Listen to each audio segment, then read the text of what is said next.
Bien, buenos días jóvenes. Clase número 7, primero medio A y B, en este caso primero medio B, unidad número 2, la construcción de Estados-naciones en Europa, América y Chile y los desafíos de su consolidación en el territorio nacional. Lección 9, la construcción del Estado de Chile, 1818-1830. Contenidos, Chile en la primera mitad del siglo XIX desde el punto de vista social, económico, cultural y geográfico. Objetivo, explicar las características de Chile en la primera mitad del siglo XIX. Las habilidades son las de siempre: pensamiento temporal y crítico, análisis y síntesis. Juan Antonio Vázquez Frías, el profesor, y nuestro correo, ¿no es cierto?, de contacto, profesorjua.9@gmail.com. La estructura económica de Chile. Para comprender la economía de Chile en el siglo XIX tenemos que entender qué ocurría durante la colonia, ¿ya? Bueno, básicamente durante la colonia, ¿no es cierto?, recordemos que el sistema económico de los monarcas absolutos es el mercantilismo. Un país es rico en medida que sea capaz de, ¿no es cierto?, atesorar la mayor cantidad de oro y plata posible. Por lo tanto, hay que proteger la economía de España y sus colonias mediante el monopolio comercial, donde se impone un sistema tributario muy férreo, ¿no es cierto?, el almojarifazgo, la alcábala, ¿no es cierto?, el quinto real, por nombrar algunos. Y recordar las reformas borbónicas que tratan, ¿no es cierto?, de estimular un poco la economía colonial durante el siglo XVIII. Recordemos que básicamente España, ¿no es cierto?, impone un monopolio comercial sobre sus colonias en América, ¿ya? Que durante el siglo XVI-XVII, esto lo vimos la clase pasada, había rutas preestablecidas, ¿no es cierto?, salía de Cádiz, de Sevilla, llegaba a La Habana, Portobelo, Veracruz, ¿no es cierto?, acá en América. Había un monopolio portuario, el comercio entre colonias intercolonial estaba restringido, y el sistema era flotas y galeones que salían 2 veces al año, ¿no es cierto?, y en donde de España venían los productos manufacturados y desde América mandábamos hacia España, ¿no es cierto?, oro, plata, azúcar, algodón, todo lo que consumían en esas partes.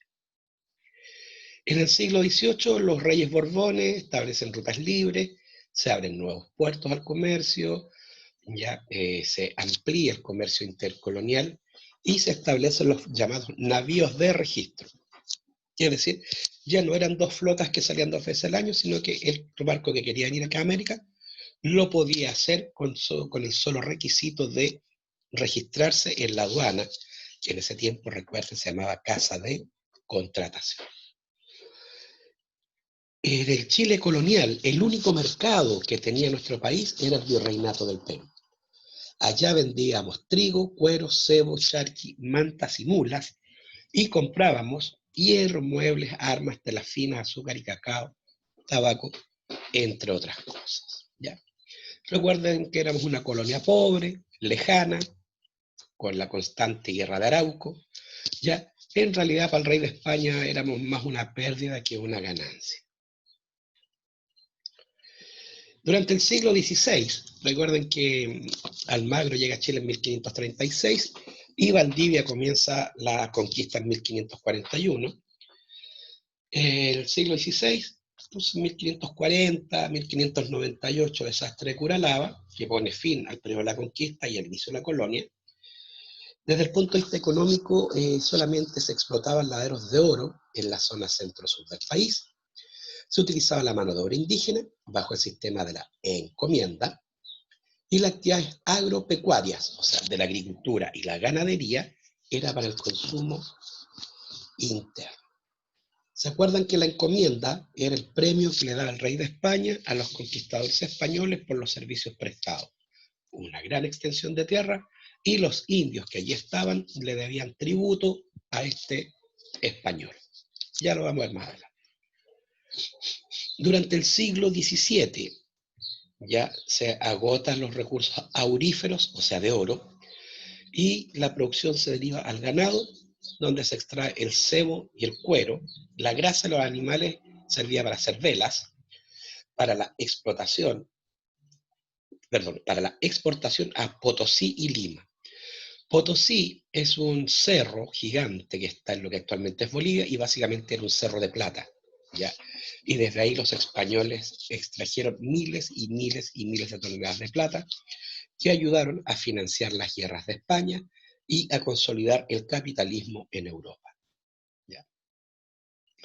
En el siglo XIX surge el inquilino y peón como trabajadores campesinos.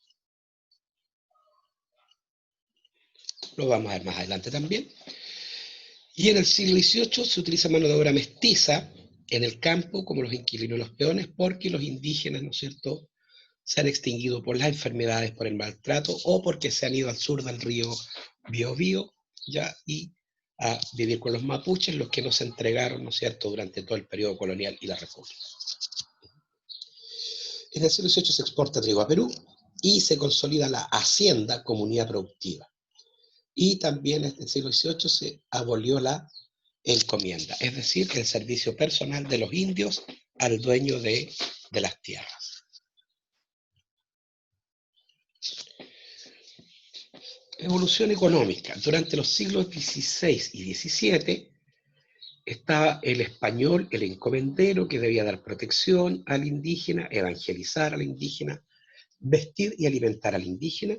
El indígena, por su parte, debía trabajar y tributar para el español. Disminuye la mano de obra y en el siglo XVIII aparece la figura del hacendado, que es el heredero del encomendero, ¿no? El hacendado es un criollo, hijo de españoles, nacido acá en América. Es el dueño de la tierra, de los latifundios. Los latifundios son extensas, son propiedades agrícolas y ganaderas que se caracterizan por su extensión. Son gigantescas, ¿ya? Y este hacendado contrata mano de obra. Ya no están los indios para que le trabajen gratis y la tributen. Por lo tanto, tiene que contratar a los peones, por lo general mestizos, trabajadores ocasionales, y vivían por un jornal, es decir, por un pago por jornada, un pago diario. Y los inquilinos, que esto ocupaban una propiedad dedicada al trabajo agrícola y a su vez cuidaban los límites de la hacienda, ¿ya? Aquí está el hacendado en su caballo. Miren los gorros, eran distintos, eran cónicos. ¿Y por qué usaban gorritos? Porque evidentemente trabajaban en el campo, a pleno sol. Entonces el gorrito los protegía de la radiación solar. Las mantas que uno diría, ¿cómo se hacía tanta calor? No era por la calor, era para la radiación, para protegerlos del sol, ¿ya? Ojo, y esta fue una costumbre de los indios quechuas, los incas que llegaron a Chile hasta el río Maule, trajeron la costumbre de estos ponchos multicolores.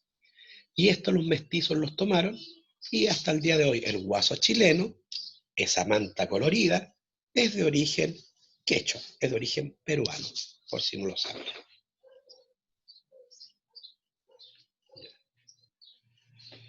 El legado colonial en la economía chilena.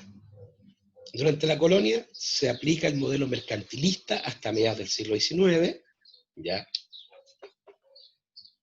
Hasta mediados del siglo XIX. Se exporta materias primas y tenemos un carácter dependiente de nuestra economía porque dependemos de la exportación de nuestras materias primas. El rol hegemónico, sea superior, de la hacienda y uso de la mano de obra inquilina y el peón hasta mediados del siglo XX. Hasta mediados del siglo XX, 1960. Ya en Chile estuvo el régimen de la hacienda con los peones y los inquilinos. Pregúntenle a sus abuelos, o a sus bisabuelos, se los tienen vivos, y más de alguno le va a decir que su papito, su abuelo, su bisabuelo era inquilino en alguna hacienda de este sector. Lo más probable. Y pregúntenle cómo era la vida de un inquilino. Entonces, una vez que termina la colonia, ya 1810, comienza la Guerra de Independencia. Recuerden que Chile firma su independencia el 12 de febrero de 1818. El 11 de septiembre perdón, el 18 de septiembre de 1810, comienza el proceso de la independencia.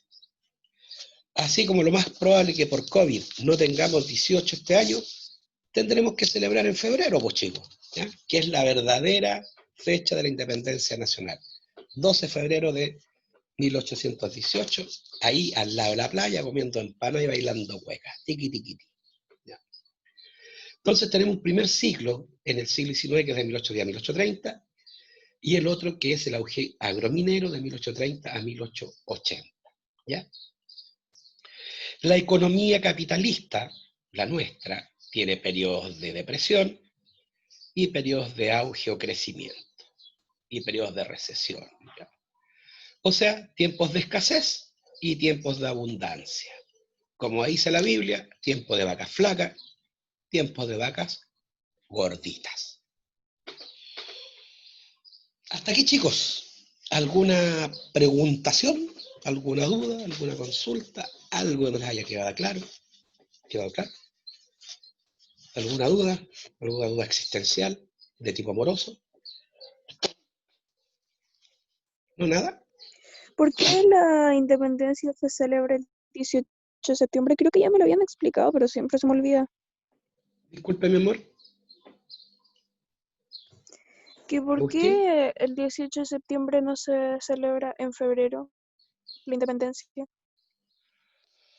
Porque a fines de la colonia, la característica es que todos los altos cargos de la administración pública están en manos de españoles que vienen directamente mandados por el rey de España a Chile. Ahí comienza el pituto en Chile, pues. ¿Ya? Y los criollos, los hijos de españoles nacidos en América, no tenían acceso a ningún puesto público. Y el 18 de septiembre de 1810 fue la primera vez que un gobernador de la Capitanía General de Chile era criollo, no era peninsular, ¿ya? Es decir, por primera vez, alguien que había nacido en Chile se hace cargo del gobierno de Chile. Y por eso que los criollos, ellos, ese grupo pequeñito, consideró que ese día fue cuando ellos tomaron el poder, lo asociaron ya con, lo asociaron con lo que es, ¿no es cierto?, la independencia de Chile. Pero con eso comienza el proceso de independencia que dura 8 años. 8 años después, en la ciudad de Talca, ni siquiera en Santiago, en la ciudad de Talca, Bernardo O'Higgins firma la Declaración de Independencia de nuestro país. Declaración de Independencia que se perdió durante el golpe de Estado del 11 de septiembre de 1973. Chile no tiene el acta de independencia original. La que tenemos es una copia. Fíjate. Bueno, ya, sigamos. Entonces, en el siglo XIX tenemos dos ciclos económicos, el de 1810 a 1830, que está caracterizado por gastos y deterioros de la infraestructura en la guerra de independencia, siendo Chile un país agrícola y ganadero y minero. Ya la guerra se desarrolló, ¿no es cierto?, entre Santiago y Concepción, en todas las tierras cultivables. Los peones e inquilinos fueron usados para los ejércitos, ya sea para los españoles o para los patriotas, y por lo tanto se ve, ¿no es cierto?, resentido o resentida la actividad económica. Y por último, la falta de experiencia en la administración económica. No sabemos cómo se administra un país. Y tenemos una segunda fase, que es 1830-1870, donde incorporamos los principios económicos liberales. Es decir, adoptamos la economía de libre mercado, en donde el problema económico lo resuelve el mercado a través de la ley de la oferta y la demanda. Es decir, el precio de un bien o un servicio en el mercado va a subir si hay mucha demanda, es decir, muchas personas que quieren comprar ese producto. El precio de un bien o un servicio va a disminuir si hay muchas personas que vendan el mismo producto u ofrezcan el mismo servicio. Es decir, cuando aumenta la oferta, disminuye el precio. Entonces nosotros adoptamos la economía de libre mercado. Aparece en la primera, se organizan las finanzas públicas con el ministro Manuel Rengifo. Acuérdense que acá en La Serena hay una calle que se llama Rengifo, Manuel Rengifo, en honor a ese ministro de Hacienda que organizó, ¿no es cierto?, la economía del país en la década de 1830. Y por último, aparecen nuevos recursos para explotar y nuevos mercados, ¿ya? Nuevos recursos minerales, plata y cobre, y recursos agrícolas, ¿no es cierto?, como el trigo, y nuevos mercados, que fue California en Estados Unidos y Australia, ¿no es cierto?, en Oceanía. Bien. Desafíos que enfrenta el Chile republicano, es decir, Chile después de 1810, después de 1818, cuando nos comenzamos a hacer cargo de las decisiones al interior de nuestro propio país. ¿Ya? Dice, entre las décadas de 1830 y 1870, la economía vivió, en alas del crecimiento hacia afuera, uno de los periodos más prósperos de su historia. La creciente exportación de recursos agrícolas y mineros, cobre, plata, trigo y harina, y la importación de manufacturas y capitales generaron una prolongada bonanza que, junto con estabilizar la situación interna del país, lo insertó definitivamente en el camino de la modernización capitalista. Bonanza, muchachos, abundancia, riqueza, eso es bonanza. Por lo tanto, un Chile republicano, ¿qué es lo que hace? Inicia la apertura comercial para superar el monopolio comercial que tenían los españoles, ¿se acuerdan? Chile podía comerciar solamente con España y con algunos, y solamente con algunas regiones de América. ¿Qué hace Chile republicano? Comenzamos a comerciar con todos quienes quisieran comerciar con nosotros. Y también se incorpora el comercio internacional a través del desarrollo del capitalismo. Resultado, tenemos un crecimiento hacia afuera, es decir, un crecimiento basado en la exportación de materias primas, minerales, plata y cobre, y productos agrícolas, trigo y evidentemente la harina que se hace del trigo. Para poder desarrollar esto, ¿qué se hizo? Bajos aranceles aduaneros, es decir, bajo impuesto a la exportación de nuestros productos. Valparaíso, el puerto de Valparaíso comienza a tomar un rol protagónico porque se transforma en el principal puerto del país por donde se venden nuestros productos y llegan los productos desde afuera hacia nuestro país. Es allí donde se establecen por lo general los primeros bancos, al igual que en Santiago, y Chile comienza a establecer relaciones internacionales, es decir, los demás países nos comienzan a reconocer como país independiente, ya como son Estados Unidos, Gran Bretaña y Australia. Hasta aquí, chicos. ¿Alguna pregunta? ¿No? ¿Todo bien? ¿Sí? Qué bueno. Sí. Bien, hay una persona ya que el gobierno la manda a buscar, ¿no es cierto? Y llega a nuestro país para ordenar la economía nacional. Los criollos no tienen experiencia en economía, ¿ya? Pero los europeos sí. Y mandan a traer a este profesor francés, que se llamaba Gustave Courcelles-Senneville, economista francés, que difunde el librecambismo en Chile. ¿Cuáles son las características del librecambismo o libre mercado, como lo conocemos nosotros? El principio de no intervención del Estado en la economía. El mercado, según las leyes de la oferta y la demanda, se autorregula. El Estado no tiene que meterse, ¿ya?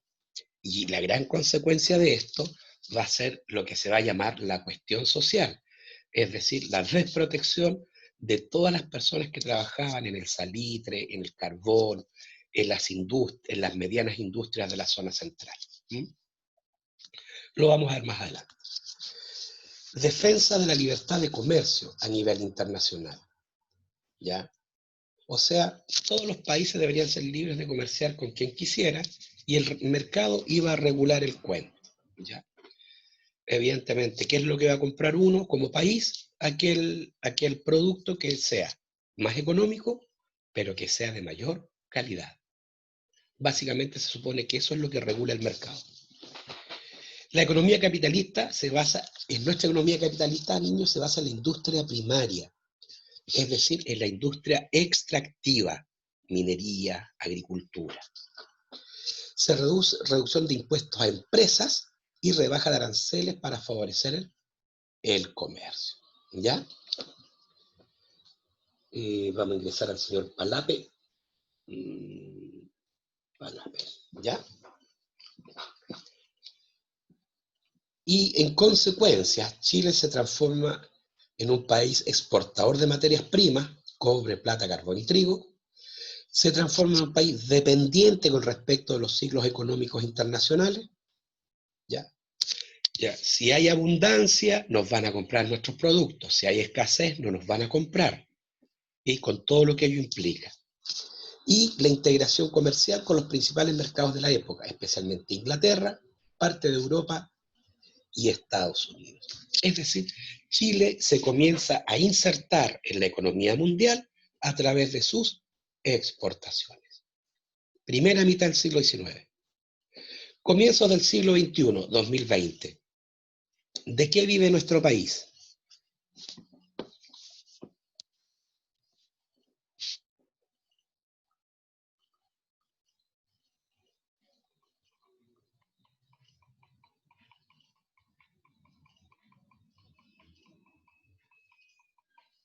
¿No? ¿De qué vive nuestro país? No lo escuché, ¿cómo? Entre 1830 y 1840, Chile vive de la exportación de trigo, de plata, de cobre. Comienzos del siglo XXI. ¿De qué vive nuestro país?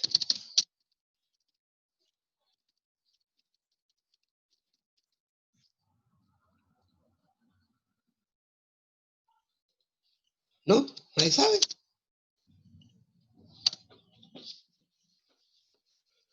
No, No. no. Comienzo del siglo XXI. Seguimos, nuestra economía sigue dependiendo de la exportación de materias primas. Seguimos exportando cobre, harina de pescado, celulosa, frutas de temporada, vinos. O sea, nuestra economía está prácticamente igual que hace 200 años atrás. Fíjate. Estamos fregados, ¿ya?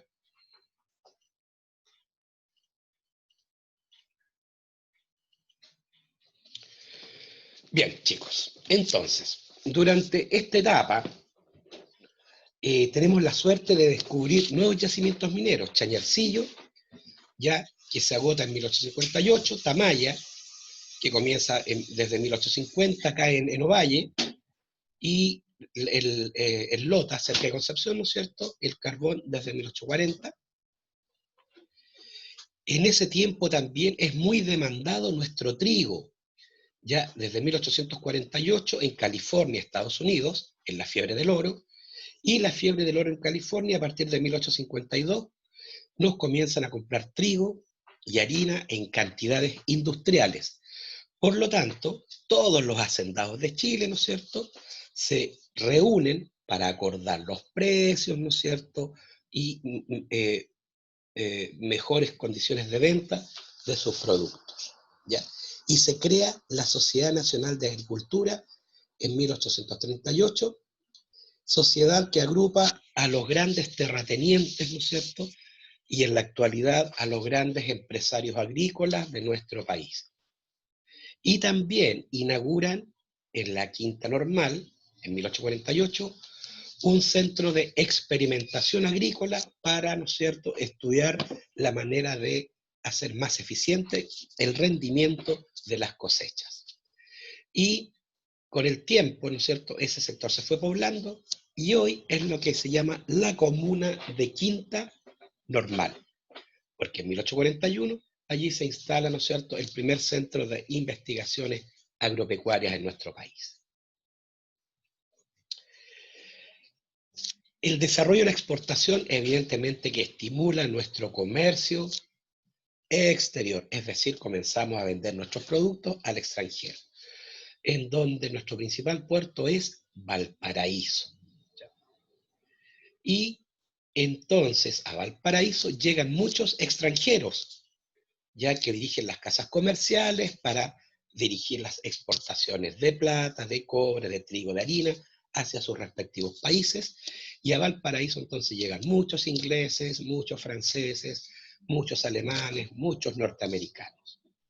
Es más, en 1925 se crea en Valparaíso el Club Británico, que alberga, ¿no es cierto?, a todos los descendientes de ingleses o ingleses que vivían en ese país.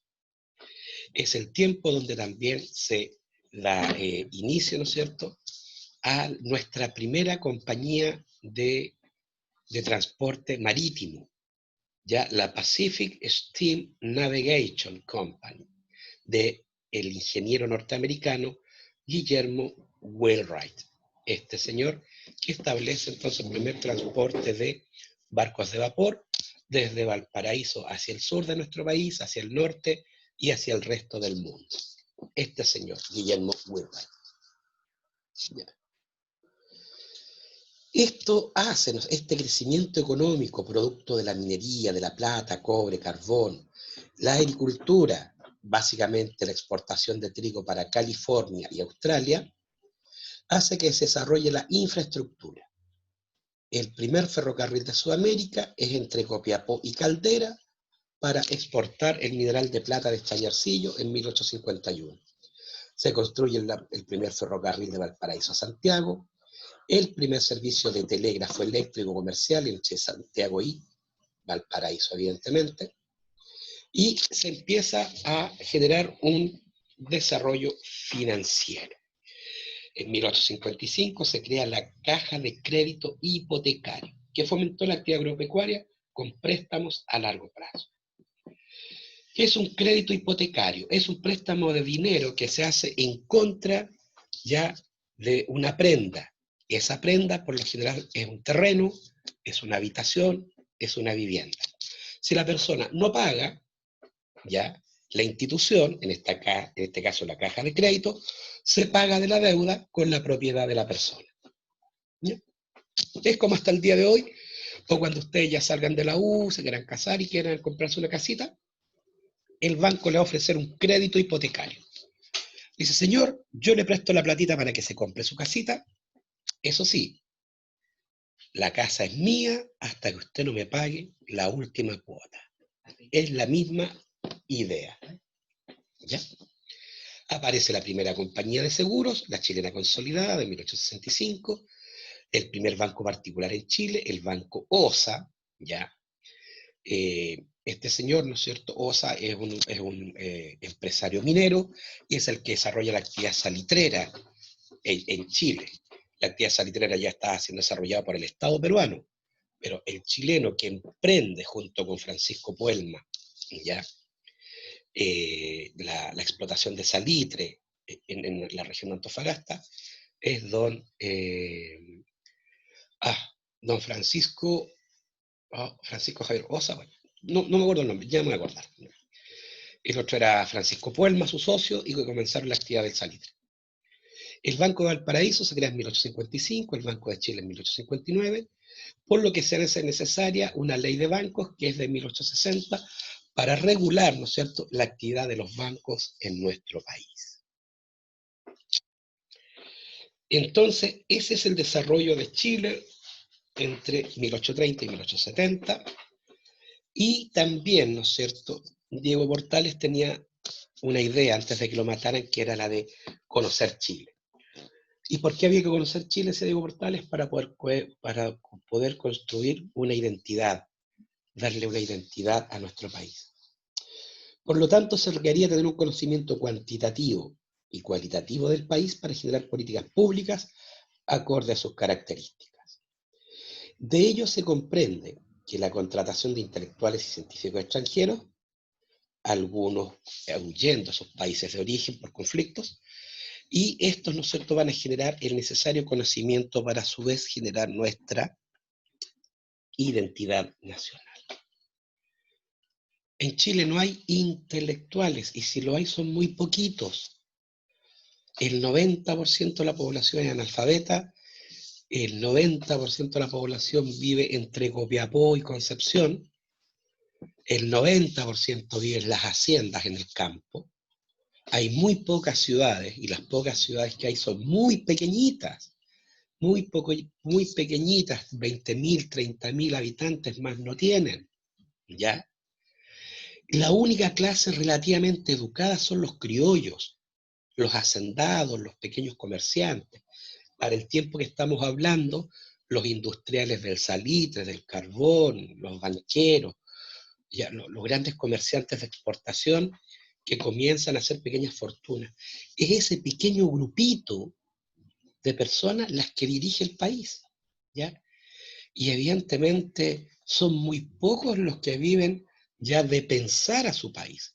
Son muy pocos los que son filósofos, son investigadores, ya son geógrafos, historiadores, son muy pocos, ¿sí? Por lo tanto, se hace necesario importarlos, es decir, traerlos desde afuera. Hacia 1842 tenemos un movimiento intelectual en nuestro país. Hay, ¿no es cierto?, que no son más de 15 personas las que se dedican a pensar este nuevo país. Don José Victorino Lastarria, don Salvador Sanfuentes, Santiago Arco, Francisco Bilbao, Eusebio Lillo, Manuel Antonio Mata, Miguel Luis Amunate y Benjamín Vicuña Maquena, Diego Barros Arana, Alberto Lejana.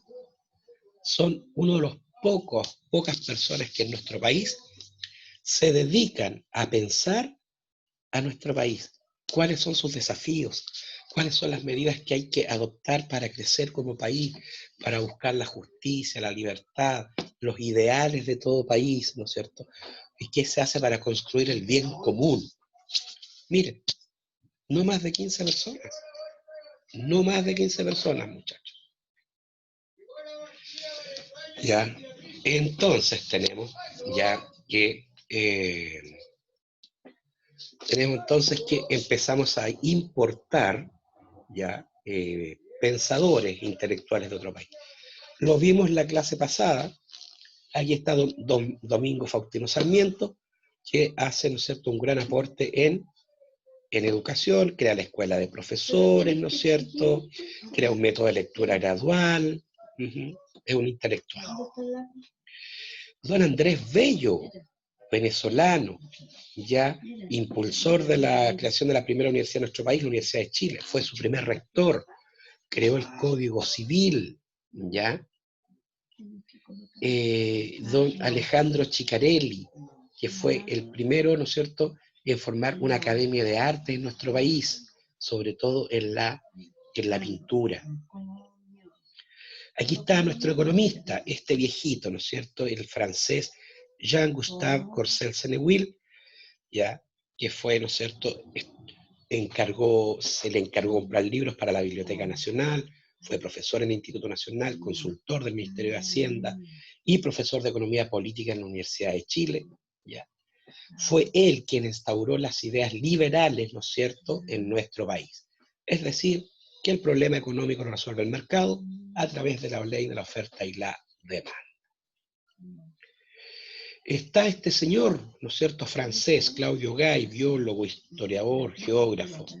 Estudia la historia natural de Chile y contribuyó al conocimiento de la flora, fauna y geografía del país, que benefició el mejoramiento de la administración de los recursos naturales. Este señor. Tenemos a don Pedro Amado Pisis, que también profundizó el conocimiento de las particularidades de la geología y geografía nacional. ¿Se dan cuenta, jóvenes? Tienen que venir extranjeros a estudiar la flora, la fauna, la geología, la mineralogía de nuestro país, porque acá en Chile no había. Aquí está don Mauricio Rugendas, alemán. Recorrió Chile entre 1834 y 1842. Ya durante 8 años recorrió nuestro país, ¿no es cierto?, pintando y dibujando el paisaje, la gente y las costumbres de nuestro país. Capturó para la posteridad diversos paisajes, sujetos y tradiciones del territorio nacional. cosa que si él no hubiese hecho, se hubiese perdido en la noche del tiempo. Don Lorenzo Sacié, ya, aporta a la medicina. Fundador, director y profesor de la primera escuela de obstetricia en Chile, obstetricia de matrona, ya, estas profesionales de la salud encargadas de atender el embarazo y el parto de las mamitas. Decano de la Escuela de Medicina de la Universidad de Chile y enseñó principios de la cirugía clínica, ya. Formó a los primeros profesionales de salud en Chile, don Lorenzo Sacié. Don Rodolfo Filippi, de Prusia, que era una región de Alemania, Alemania todavía no se une, ya. Aporta a las ciencias naturales, fomentó el desarrollo de la zoología y botánica chilena y extranjera, y formó, ¿no es cierto?, a científicos nacionales. Ya. Llevó el Museo de Historia Nacional a la quinta normal, lugar donde está hoy día. Profesor de botánica y zoología en la Universidad de Chile, ya. Profesor de Historia Natural en el Instituto Nacional, ya. Hizo exploraciones científicas para recopilar, clasificar y describir el patrimonio natural. Rodolfo Filippi. Don Ignacio Domeico, polaco, ya, profesor de Química y Mineralogía del Liceo de Coquimbo. Él fue profesor acá del Liceo Bernardo Higgins, muchachos. Hizo exploraciones, ¿no es cierto?, para estudiar los recursos mineros de nuestro país. Estudió la flora de la Araucanía, desconocida hasta entonces, ¿ya? Identifica los primeros problemas de deforestación en el norte de Chile. Y es profesor de mineralogía y rector de la Universidad de Chile, ¿ya? Este señor vivió acá, en La Serena, don Ignacio Domeico. Qué honor para la ciudad. Y don Charles Darwin, ya. Este señor, el de la teoría sobre la evolución de las especies, quien introdujo por primera vez el concepto de selección natural, mecanismo que permite explicar la evolución de las especies. Uno de los pensadores más grandes, ya, de Europa en el siglo XIX. Estuvo acá, sí, Serena, en Ovalle, anduvo hinchando por aquí, en Coquimbo, anduvo por los cerros de Vicuña, lo pilló un temblor y tuvo mucho miedo, ¿ya? Para desarrollar su investigación recorrió el territorio nacional, efectuando detenidas observaciones geológicas, botánicas, zoológicas y antropológicas. Estuvo en Tierra del Fuego, la isla ya más austral de Chile, una de las más australes, más grandes. Estuvo en el Estrecho de Magallanes, en el litoral chileno, zona central de Chile, estuvo en Chiloé, en Osorno, Valdivia, en Coquimbo, en Huasco y Copiapó. Y de allí siguió hacia el norte, ¿no es cierto?, todas las Islas Galápagos y todo ese cuento. Así que tuvimos todos esos personajes que estuvieron en Chilito. Hijitos de Dios. Ahí quedamos. ¿Alguna duda? ¿Alguna consulta? ¿O todo quedó clarito? ¿Todo bien? ¿Sí? Todo claro. ¿Sí? Ya. Vamos a detener la grabación entonces.